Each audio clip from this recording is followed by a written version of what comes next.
Hello student, I am Kailash sir. आज हम अपने क्लास में फिर लेकर आए हैं कि आखिरकार बोर्ड एग्जाम की कॉपी कैसे लिखनी है।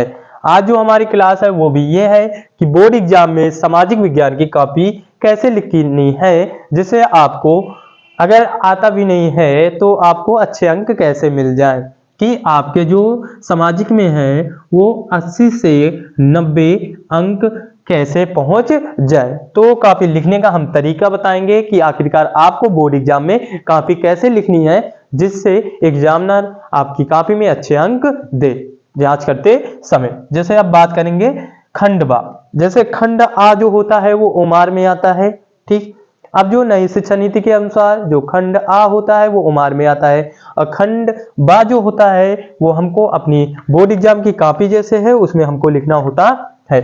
तो आते हैं, शुरुआत करते हैं। जैसे खंड बा पढ़ा है, हाँ, सबसे पहले जो खंड बा का होता है प्रश्न उत्तर संख्या 21 से होता है। प्रश्न जो चालू होता है वो 21 से होता है। जैसे प्रश्न उत्तर संख्या नंबर 21, और इसमें क्या है कि आपको दो प्रश्न देगा, या तो अथवा में दूसरा पूछेगा या तो पहला पूछेगा। जैसे हमको अथवा नहीं आता तो हम अथवा नहीं लिखेंगे, हमको पहला ही आता है तो हम पहला कीजिए, ठीक है। जैसे लिखा भारतीय अर्थव्यवस्था पर आर्थिक महामंदी के पड़ने वाले प्रभावों का वर्णन कीजिए, या अथवा में दूसरा पूछे वैश्विक आर्थिक महामंदी के कारणों का उल्लेख कीजिए। जैसे मुझे दूसरा नहीं आता, अथवा नहीं आता, पहला आता है तो मैं पहले ऐसे डाल लूंगा, ठीक है। भारतीय अर्थव्यवस्था पर आर्थिक महामंदी के प्रभाव, आप हेडिंग जरूर डालिए। आपके किताब में है अथवा नहीं है वो मायने नहीं रखता। अगर आपको एग्जामिनर को अपनी कॉपी अच्छी दिखानी है तो आप ऐसे हेडिंग डाल लीजिए, ठीक है। क्या डालना है? भारतीय अर्थव्यवस्था पर आर्थिक महामंदी के प्रभाव, आप ऐसे डाल लीजिए और उसके बाद फिर अपना आंसर लिखिए। जो भी हो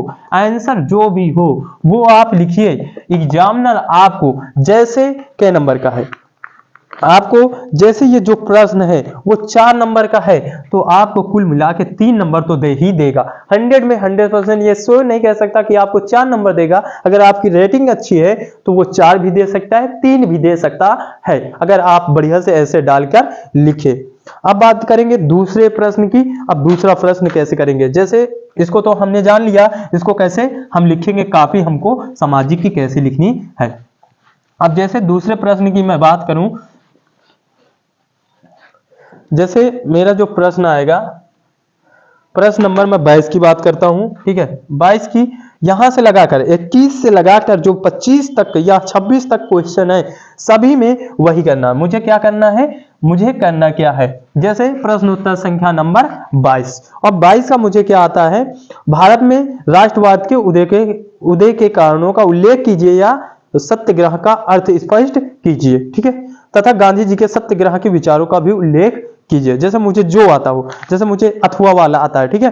अथवा आता है तो मैं यहां पर क्या डाल दूंगा? पहले अथवा, ठीक। यहां पर अच्छे से मैं अथवा डाल दिया ऐसे करके। प्रश्न उत्तर संख्या नंबर 22 का अथवा। अब मैं हेडिंग क्या डालूंगा? भारत में, भारत में राष्ट्रवाद का उदय, राष्ट्रवाद,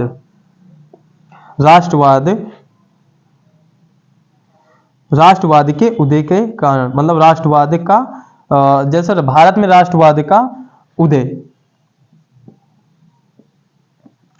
पहले वो लिख लेते हैं, फिर उसके बाद उदय, भारत में राष्ट्रवाद का उदय जो हुआ उसको लिख लेते हैं। फिर अगर मुझे अपना, पहली बात तो जो सामाजिक होता है आंसर बहुत होते हैं, आंसर बड़े होते हैं, तो पहले आप लिख ले भारत में राष्ट्रवाद का उदय, फिर उसके बाद आप फिर दूसरी हेडिंग डाल दीजिए। क्या डालना है?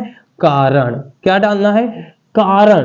तो आपकी अगर आपने ऐसे कॉपी लिखा है तो आपको अच्छे अंक मिलेंगे और एग्जामिनर आपको अच्छे अंक देगा, ठीक है। अगर आपने कॉपी ऐसे लिखी जैसे हम बता रहे हैं, इसको आप लिखिए, हेडिंग डालिए, अंडरलाइन कर दीजिए, फिर कारण लिखिए, उसका अंडरलाइन कर दीजिए। ये कॉपी लिखने का सही तरीका होता है, ठीक है। कारण, ठीक है, कारण लिखना है, तो उसके बाद आप ऐसे लिखिए, आपको अच्छे अंक मिलेंगे।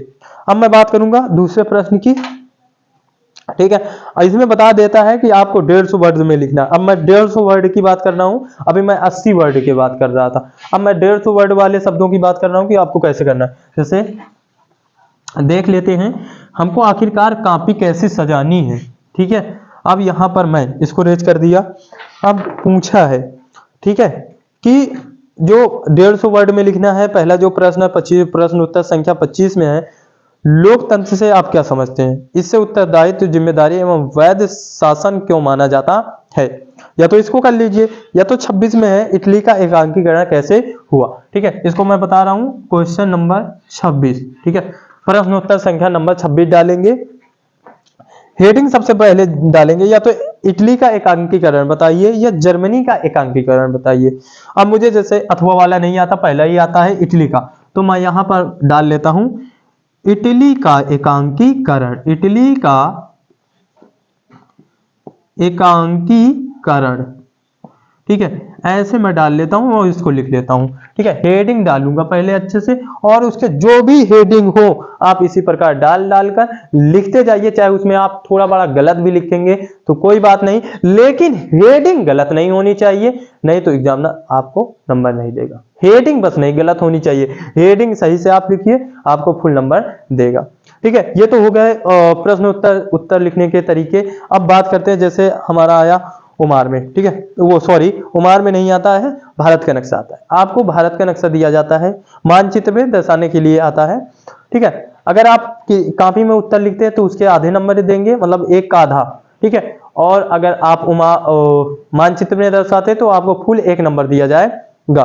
तो आप सबसे अच्छी बात ये याद रखना कि जो भी आपको दें, ठीक है, मानचित्र आपको दे रहे हैं, संसार का दे रहे हैं, भारत का दे रहे हैं, तो आपको उसमें क्या पता होना चाहिए, उसमें आपको राज्य पता होना चाहिए। भारत के नक्शे में आपको राज्य पता होना चाहिए कि कौन सा राज्य कहां पर है। ठीक है, अगर आपको नहीं पता तो आप मेरे चैनल कैलाश सरवन में जाकर देख सकते हैं, मैं आपको वहां पर भारत के नक्शे को भरने का तरीका बता दूंगा।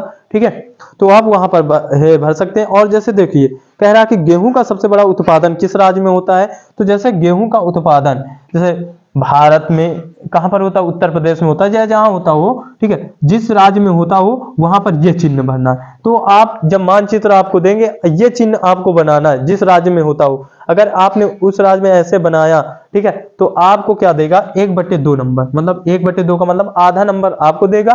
फिर वो राज्य अगर जब लिखेंगे, जो राज्य होता हो अगर उसको लिखेंगे तो 1/2, मतलब आपको फिर 1 नंबर मिलेगा। जैसे कह रहे हैं कॉफी का सबसे बड़ा उत्पादन किस राज्य में है, कॉफी कुर्ग है, जैसे आसम। ठीक है, आसम में चाय होती है। ठीक है, आसम में क्या होती है, चाय। कर्नाटका है जैसे, ठीक है, वहां पर होता है। तो वहां पर आप जैसे ये आपको चिन्ह बनाना है, किसके लिए, कॉफी के लिए ये चिन्ह बनाना है, गेहूं के लिए ये चिन्ह बनाना है। ठीक है, ऐसे आपको चिन्ह बनाने हैं, वो भी मानचित्र में। ठीक, ऐसे ही आप पेपर कीजिए तो आपको अच्छे अंक मिल जाएंगे। अगर वीडियो अच्छी लगी हो तो प्लीज लाइक कीजिए, कमेंट कीजिए, शेयर कीजिए और ज्यादा से ज्यादा सब्सक्राइब कीजिए, और अपने मित्रों को भी बताइए जिससे उनकी भी मदद हो सके। ठीक।